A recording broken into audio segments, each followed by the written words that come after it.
La médecine du capital ne soigne pas, elle répare les travailleurs. C'est l'évolution de la médecine des différentes spécialités. On fragmente la personne. Tout le discours de mai 68, c'est l'inverse. Tout le travail du médecin, c'est d'essayer de refaire un être humain avec tous ses morceaux.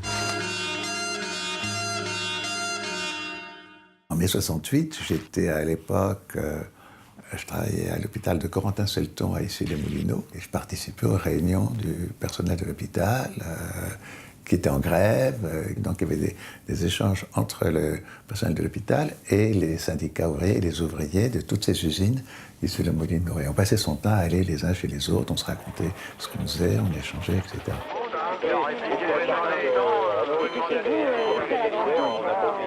Et j'ai mieux découvert ce que c'était que le monde du travail, et le monde du travail est très dur.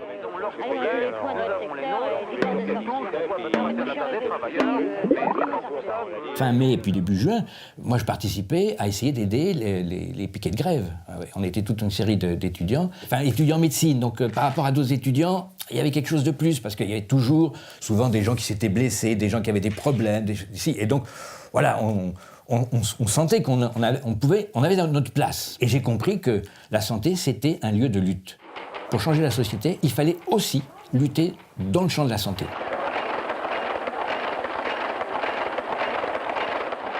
Là, on a mené une réflexion, on s'est dit, mais plutôt que de jouer aux révolutionnaires que nous ne sommes pas vraiment, si on essayait de s'assumer pour ce que nous sommes, c'est-à-dire des médecins ou des jeunes médecins, et c'est ça qui était à l'origine du groupe Information Santé, du GIS, c'est-à-dire ce désir d'agir dans le domaine de la santé, contestataire par rapport au système traditionnel.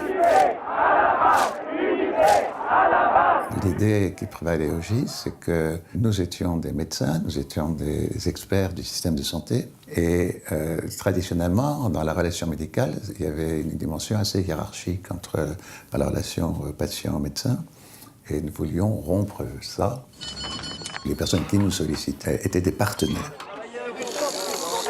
On part de ce que les salariés disent. Ce qu'ils disent, c'est juste. Enfin, juste au sens où il faut l'entendre. Et on se réunissait pour voir comment on s'y prend, comment on peut les aider. Donc il y a eu, c'est comme ça qu'il y a eu Pénaroya. Pénaroya, c'était le premier grand trust qui faisait du plomb. Et depuis le début des années 70, il y avait régulièrement des grèves. Entre autres parce qu'ils sentaient que les conditions de travail étaient mauvaises, ils le ressentaient dans leur corps. Tous les travailleurs qui travaillent au plomb, depuis, je sais pas moi, des quinzaines d'années, ils n'ont pas eu de résultats sur l'analyse. Et il y en a plusieurs qui sont malades, ils ont de plomb aussi. Et en face d'eux, il y avait des médecins du travail et la direction qui disait non, si vous vous sentez fatigué ou autre, c'est parce que vous êtes des tirs au flanc. Chaque ouvrier qui en fait la demande au médecin du travail a toujours pu se voir communiquer le résultat de ses propres analyses. Or, on savait que depuis quelques années, on pouvait, par des dosages dans les urines, identifier l'intoxication par le plomb.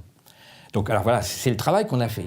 Ces médecins sont venus nous voir, ils faisaient des croquis de corps humains pour expliquer les endroits touchés par la maladie du plomb. À partir de ce moment-là, presque tous les ouvriers ont bien compris leur maladie. J'ai le souvenir de cette réunion où il y a eu tout de suite un débat entre les médecins qui étaient du côté du patron, qui disaient « mais le plomb, ils vont le pisser, ça disparaîtra, il ne se passera rien ». Et puis nous, qui sortions d'autres études, qui disaient « mais non, pas du tout, il se fixe dans l'os, il va se fixer ici. » Voilà, ça a duré 2-3 heures, et j'ai le souvenir des travailleurs marocains qui nous ont dit à un moment « mais qu'est-ce qui se passe là ?» Nous, on se met en grève.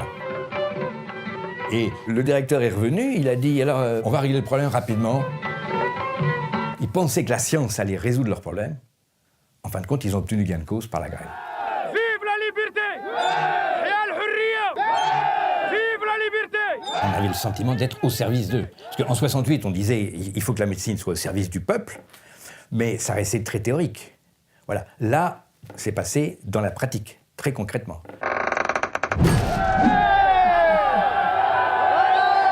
Tout ce que j'ai vécu à cette époque a quand même influencé ma manière de travailler, mes relations avec les patients. Et que ce ne soit pas moi, en tant que médecin, qui impose un point de vue aux personnes.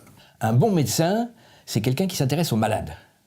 Mais un très bon médecin, c'est quelqu'un qui s'intéresse à l'environnement dans lequel vit le malade. Le déterminant essentiel de la santé, c'est le travail.